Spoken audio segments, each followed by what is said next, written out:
हताशा से एक व्यक्ति बैठ गया था। व्यक्ति को मैं नहीं जानता था, हताशा को जानता था। इसलिए मैं उस व्यक्ति के पास गया। मैंने हाथ बढ़ाया, मेरा हाथ पकड़कर वो खड़ा हो गया। मुझे वो नहीं जानता था, मेरे हाथ बढ़ाने को जानता था। हम दोनों साथ चले। दोनों एक दूसरे को नहीं जानते थे, साथ चलने को जानते थे।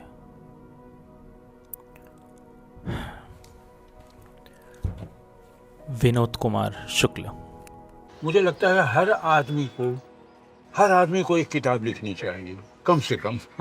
शायद विनोद कुमार शुक्ल आपके लिए नहीं है अगर आप डम स्क्रोलिंग के अंदर है, if you are into that. क्योंकि विनोद कुमार शुक्ल ऐसे फनकार है जिनकी लेखी में एक ठहराव सा है, एक जल्दबाजी नहीं है उनकी लेखी में। उनकी लेखी एक याददाश्त की तरह दिखती है आपको कभी कभी। सब में पहले तो मैं चाहूँगा कि है ना आप उनकी किताब पढ़े, एक नौकर की कमीज़।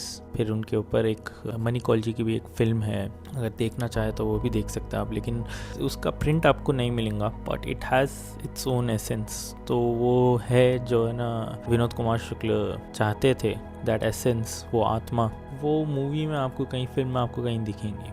दूसरी चीज़ मैं आपको बोलना चाहूँगा, चार फूल है और दुनिया है, जिसके एक्चुअली डायरेक्टर है आंचल मिश्रा। आंचल मिश्रा एक ऐसे डायरेक्टर है, राइटर है, जो मेरे ख़याल से है ना ज़्यादा पॉपुलर कभी नहीं बनेंगे, एटलीस्ट इंडियन सिनेमा में। क्योंकि कभी कभी लगता है उनके फिल्म्स देखने के बाद कि है ना वो दौड़ में ही नहीं है जो दौड़ में है ना इंडियन सिनेमा अभी जो है कि बॉक्स ऑफिस डे 1 पे कितना आया, डे 3 पे कितना आया, डे 4 पे, डे 10 अभी जैसे धुरंधर का भी चल रहा है। क्योंकि वो आई थिंक सिनेमा को एक अलग नज़रिए से देखते हैं, एक अलग लेंस से देखते हैं।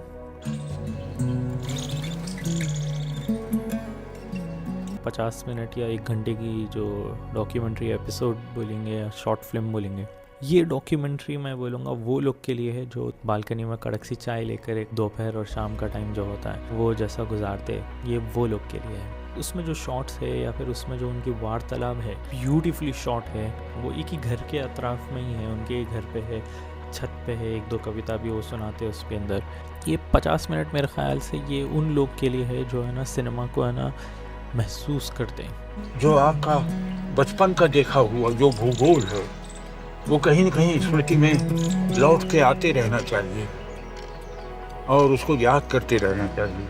आर्ट ऑफ रीडिंग बहुत जगहों पर है ना आपको पॉडकास्टर्स या फिर ऑडियो बुक्स मिल जा रहे हैं। तो people are not reading as much. लोग आजकल उतना पढ़ रहे नहीं है जितना एक वक्त पे है ना आप है ना अहम माना जाता था कि है ना पढ़िए पढ़िए पढ़िए। वो पढ़ाई ही चली चुकी है। हिंदी लिटरेचर के एक महान महान लेखक बोलूँगा मैं उनको, वो है सक्सेना साहब है। आंचल मिश्रा की एक फिल्म है जिसका नाम गमक घर है, वो भी बहुत ही खूबसूरत है। बड़ी इट्स अ स्लो बर्नर, बड़ी आराम से लेके जाती है एक अंगड़ाई लेते हुए। तो वो सिनेमा मैं बोलूँगा वो लोग के लिए नहीं है जिसको है ना एकदम से टाएं टाएं टाएं और एटलीस्ट आपको एंटरटेनमेंट चाहिए, तो वो सिनेमा नहीं है। लेकिन आपको कुछ अंदर ही अंदर, if you want a thought, profound thought, तो शायद है ना Aanchal Mishra I would recommend. In a very similar and same manner I would say Vinod Kumar Shukla एक ऐसे लेखक है, बड़े आसानी से पढ़ा जाता है उनका। I mean it's a very easy read.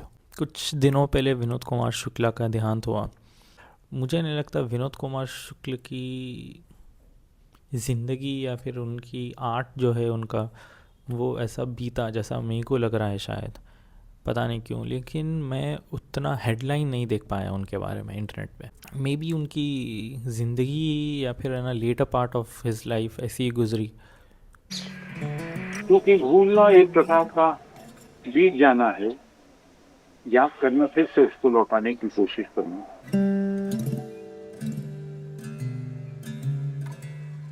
बहुत अजीब सा रिश्ता है ये। लेखक अपनी रचना के साथ में बैठा रहता है, उसका झगड़ा हमेशा चलता रहता है ये। और एक लेखक का जिंदा रहना मतलब अपने लिखे हुए को बताना कि मैं अभी भी लिख रहा हूँ।